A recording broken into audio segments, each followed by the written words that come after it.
Hi, hello, welcome to my channel. I'm Anne and today I'm bringing you my March wrap up. In the month of March, I read 19 books.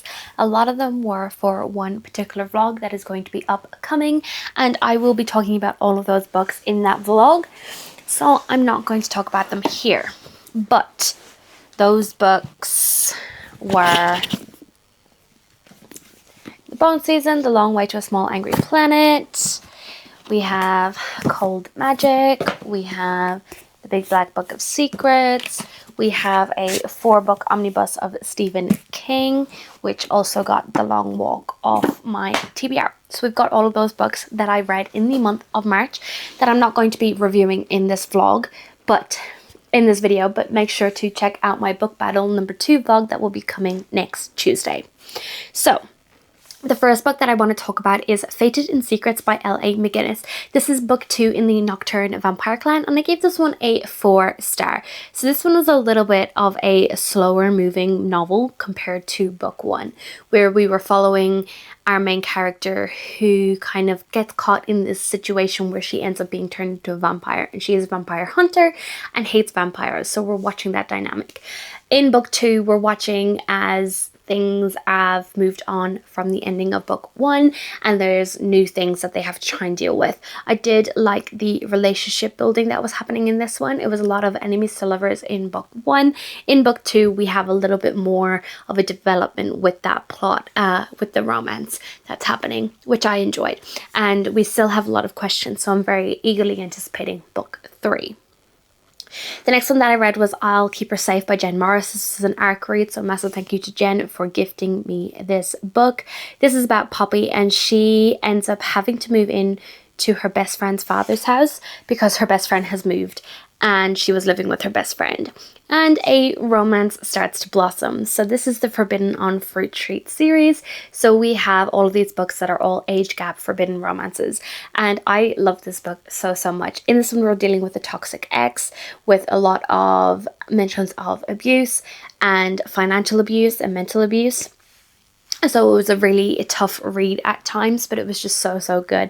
I really loved Wyatt and Poppy together. They were so beautiful. I loved the spice. I just loved everything within the story. So it was definitely a 5-star read for me, and I loved it.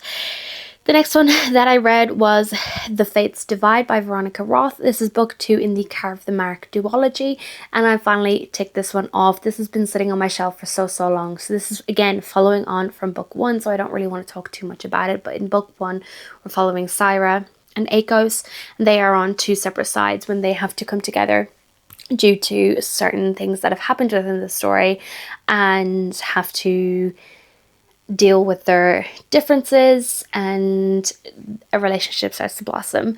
But watching them try to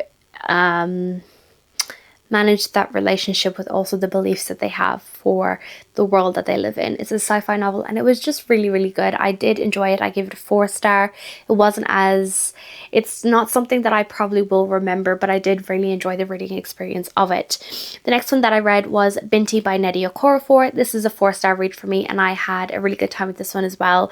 This is a very short novella. I listened to it on audio. It was about an hour and a half on audio, and we're following our main character Binti, who ends up getting accepted into this prestigious school, and she is one of the first people on her planet to ever be allowed to go to this school. So she goes onto the ship to arrive at the school when an alien attack happens and kills everyone on board, and she is trying to survive that scenario. It's really good. I really loved the diversity within here and the discussions on racism, and I just had colonialism, all that sort of thing, and I just had a great time with this book, and I'm definitely going to be continuing with the series. The next one is The Secret History by Donna Tartt. I'm not going to talk too much about that because that is in My Boyfriend Picks My TBR vlog that I'll link up above. That's already uploaded if you want to check all my thoughts out on that one. Then we have The Pale Dreamer by Samantha Shannon. This is a prequel novella to The Bone Season by Samantha Shannon. So I knew I was reading The Bone Season for episode 2 of my book battle vlogs, so I picked up the novella to start with. This was a reread for me. I did read this quite a few years ago on the basis that I was going to continue with the series, and then I never did. But In this one, we're following Paige, and she decides that she is a very powerful clairvoyant, one of the top in the order of clairvoyants, and she gets kind of scouted by this syndicate leader who decides that he wants her for his own benefit and to help him out. So we're following Paige and kind of seeing her on her first mission, which I really, really enjoyed. She's quite young in this one, but I enjoyed seeing the relationships form, because especially going into the bone season, seeing why she's got such a connection with these characters, I really liked just seeing the beginning of her story. It was really, really great. So that was a 4-star read for me. The next one that I read was Smoke and Scar by Gretchen Powell Fox. This is a fantasy romance that was gifted to me as an ARC by the author. So massive thank you to Gretchen. I love this one so, so much.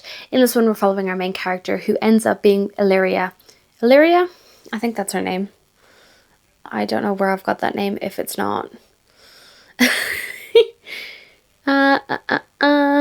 Let me just double check that, because I feel like I might have gotten that wrong. Yes, Illyria. I was right. Oh my gosh. Go me. So in this one, we're following Illyria, and she has been through a lot of trauma. She is named the Revenant, and she is known to kill a lot of humans in the war. Now she's kind of this drunken person who sings at pubs and kind of gets everyone rowdy. And a certain figure from the past turns up to inform her that these deadly trials are happening and someone that she loves is going in, and she kind of ends up putting herself in a position where she has to go in and save this person. And she meets Cedric, who is a human who is on this mission to win the crown, to then have humans rule this area, and it's their enemies to reluctant allies to lovers story. It is slow burn. I think they only share one kiss in this whole book, but it is so good. This is definitely more of an epic fantasy story than I would say it's a fantasy romance. So if you're looking for that romance, I would say definitely just be forewarned that this is a slow burn. I have a feeling that this will end up getting very spicy as the series goes on, but book 1 is very much a build up and a slow burn to that relationship. I loved the humor, I loved the trials, it was so interesting, and I just loved the discussions in here, the emotion, the trauma, and just the healing that goes on in the story is just beautiful, and I loved it so much. Back to my wrap up. What else did I read? The next one that I read was White Fragility by Robin DiAngelo. There was a lot of mishap happening within the thread sphere over a certain author, aka Sophie Lark, who wrote some racist comments within her books and kind of was called out on it and came up with a shitty apology. But it made me realize that I wasn't reading diversely enough, and I knew I needed to work on that as a white woman who has quite a bit of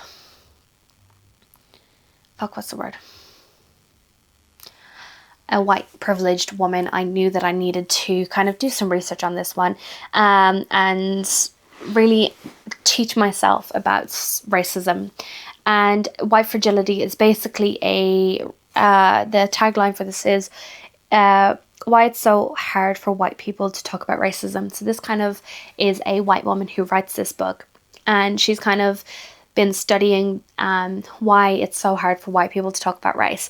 And she kind of points out that no matter how non-racist you believe you are, you've grown up in a society that is inherently racist. So no matter what you do, there is racist undertones with that.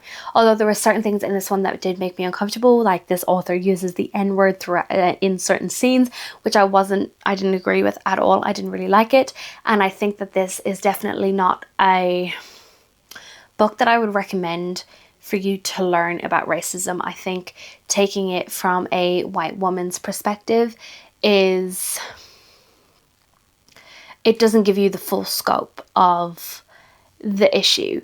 And I will definitely be looking for more nonfiction books written by authors who have been in these scenarios, such as Black authors, BIPOC authors, all that sort of thing. So I definitely will be continuing with my learning on these topics and kind of making sure that I understand what's happening, why it's happening, and kind of being able to be more of an ally to our diverse people within the community.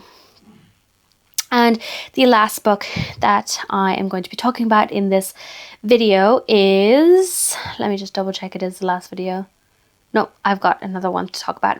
A Wolf in the Garden by Allegra Hall. So this is an NZ author, and in this one we're following Ellie, and she has gone through a really traumatic breakup, and she is finally coming out of it. She is a little bit older, I think she's about 27, and she has this business where she is a landscaper, so she grows these beautiful gardens, and this is a monster paranormal romance, and she comes face to face with her ex, the man that she has never been able to truly forget. After a very traumatic experience broke them up, and we're just watching them kind of rekindle a relationship. This is such a beautiful story. I love this book so much. Van is American, Ellie is Maori, and I just loved it. I loved the Maori representation. I loved the Maori language dotted throughout this story. And I just had the best time. I've never really read a story about a Maori character, so this was just a really great way. There was a certain scene that made me cry with a pounamu necklace, and it was just beautiful. I loved the werewolf dynamic. I just loved it. So in this world, basically, there was an unraveling, and there was a certain... So all these magical creatures were living on Earth, but no one knew because there's this massive glamour in this world where all of the people who were monsters or werewolves and vampires and things, they were hidden by this glamour, and then this glamour disappeared, so all of these people ended up being outed as supernatural creatures, and it's just really, really interesting, and I'm very excited to continue with this series. I loved Allegra's writing. I was messaging her telling her how amazing this book is, and I'm very excited to meet her at Ages of Pages and get a physical copy of this book and her other books, because I can tell already that I'm obsessed, and I'm going Allegra Hall. It's going to become, and very easily become, one of my favorite authors.